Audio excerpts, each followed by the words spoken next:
lads, well done on this initiative. For people who don't know, what's this competition all about?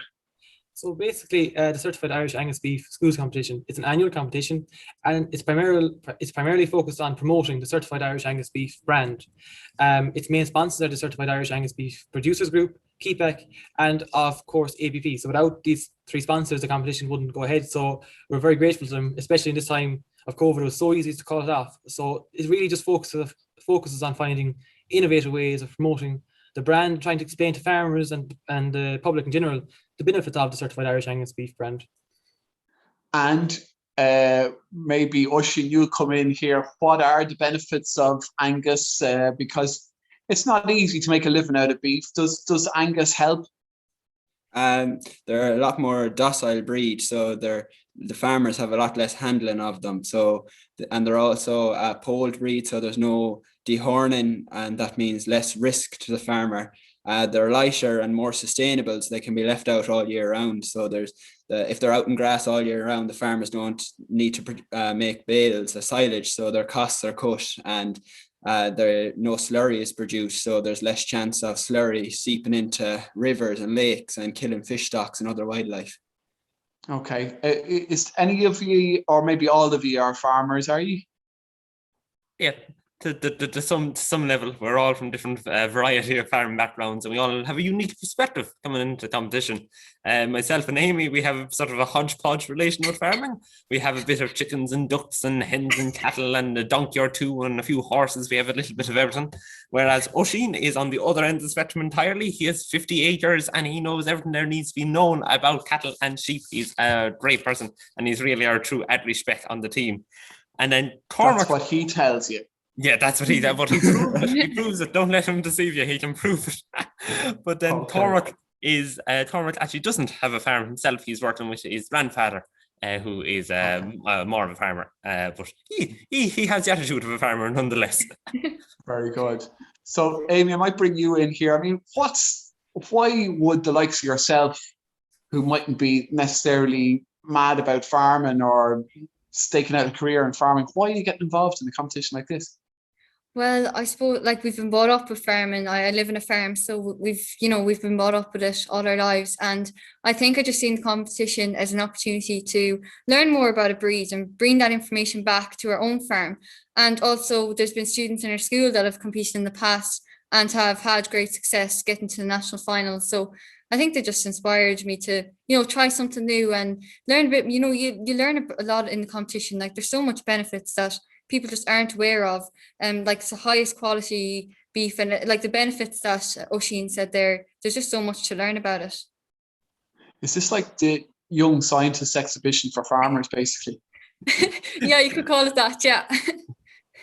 So, and there is a quite considerable incentive in the sense that if you win, am I right in thinking that you end up walking away with a couple of grand's worth of stock? Yeah, if we're successful in the competition, we should be taking away 5 Angus heifers, and we hope to keep them on my farm, as like I have bedded sheds. I can bed sheds and they won't be going in on slats or anything like that. And we believe that if we keep them on the one farm, it will be a lot less stressful on the animals, as they won't be moving around, and you won't have to be getting movement forms and everything when they're changing farms. But Peter and Amy and Cormac plan to come and visit and make sure that they're doing okay, and that I'm taking good care of them. Okay. Do they trust you? Yeah, we do. Absolutely. COVID is a pox in all our lives, and presumably it's made competing in this competition trickier or more difficult. But maybe it works both ways, as in this competition is helping make COVID more palatable. It's something to be getting stuck into. Yeah, I suppose the big word with COVID is being able to adapt. So I suppose obviously there's disadvantages. So like other years, we'd have seen teams that would have gone down to the mart and IFA meetings and explained to the farmers and to the local community the benefits of the brand. So obviously that's not going to be possible this year. So we've had to try and adapt and look at alternative ways. So a big thing this year we're trying to focus on is the national school kids and the younger generations, because in reality, they will be the farmers of the future. So we're trying to educate them, and Peter has a few fantastic ideas about that. And we're also made a big use of social media, because social media now is so important, like just trying to get our word out there. And again, it is a very much an age bracket thing. So like we focus on Instagram for, let's say, the younger generations, and then Facebook and Twitter as we go up the line, I suppose, in terms of age. And also we try to stick with traditional media. So we put a big emphasis on newspaper articles and, of course, radio interviews as well. And of course, Darragh, like with yourself today, it's all about trying to find innovative ways of promoting the brand. So what makes you guys any different or better than the other teams? I mean, how many teams are competing in this? They're teams from all over the country, if I'm not mistaken. There are. It's a truly national event altogether. Because farming is a common factor for a lot of people all around rural Ireland, and the competition is entered by many people from urban schools as well. It's a great educational tool in many ways. At the moment, we believe there's about 55 schools in the final level, if I'm not mistaken.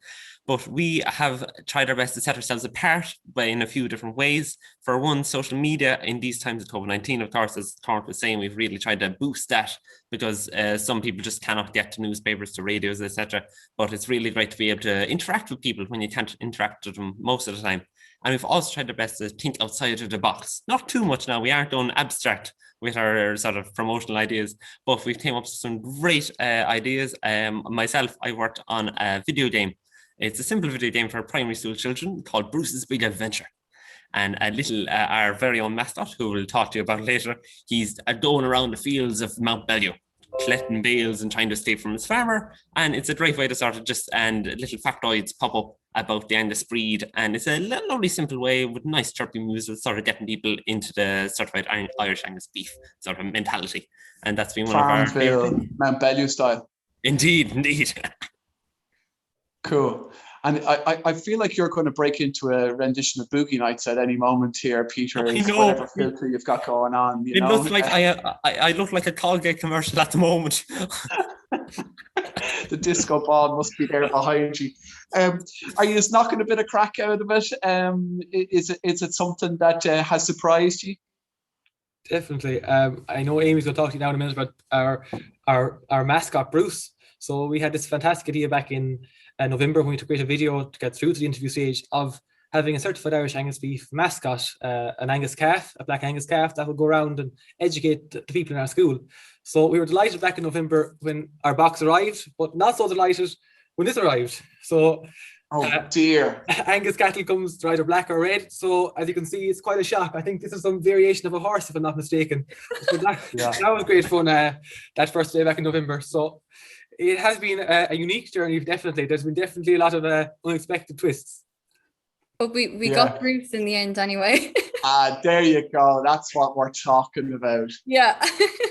Fantastic. We had to dehorn him though, but he's great. Bruce is great. He's the face. He put up with that all right, did he? You had to give him the anesthetics and all the rest of it, yeah? He's the only Angus cow ever to be not polled naturally, so he's unique as well. Okay. Yeah.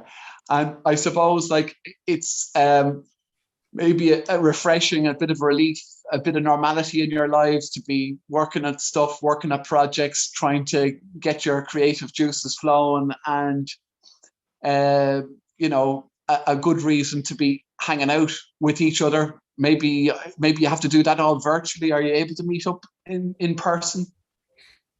Yeah, so we're just back to school today actually, but we have, I would say, through the full lockdown, we've always had Teams calls, Zoom calls. We just kind of kept on top of our work. So when we come back, it'd just be kind of learning and practicing for the interview. But we kept up with the work during lockdown, and I think it actually gave us an opportunity to focus more on it because we had time on our hands. We had all the time in the world, so we use it to our advantage. Okay, very good. Oisín, I might go to you finally. I mean, you're the designated farmer allegedly amongst the four, but is there anything that you've learned that surprised you when you got stuck into this project? Oh yeah, I learned a lot along the way. Like, I never knew that the Angus breed were naturally polled, even though we had a couple of Angus heifers on our farm, but they are, when I say we bought in a couple of heifers this year, but we have Angus cows and they're as old as me. So I never knew that we never had to dehorn them. I learned a lot of the benefits, like to the farmer, the consumer, and the producer as well. Like it's a lot more flavorable meat than any other like Limousin meat or any other breed of cow. God, you know, you have Limousin breeders out there now looking to string you up with coming out with statements like that. Oh, well, my father would be the same way. We have a Limousin breed, but I've nearly convinced him that Angus are the way to go. Okay, well, that would be some accomplishment. Well, lads, congratulations on all the fantastic work you've put into the project so far. It sounds like you've really put your heart and souls into it, and a perfect anecdote to the kind of stasis that's gripped the country for the last 18 months or 12 months at least during COVID. And the very best of luck in the finals. When are the finals? When are you going to know how well you're getting on in this? This very Thursday. It's D-Day on Thursday. Okay, well, fingers crossed. Yeah. Thank you. Thanks. Thanks for Best of Darragh. luck, lads. Well, thank you so much, Darragh.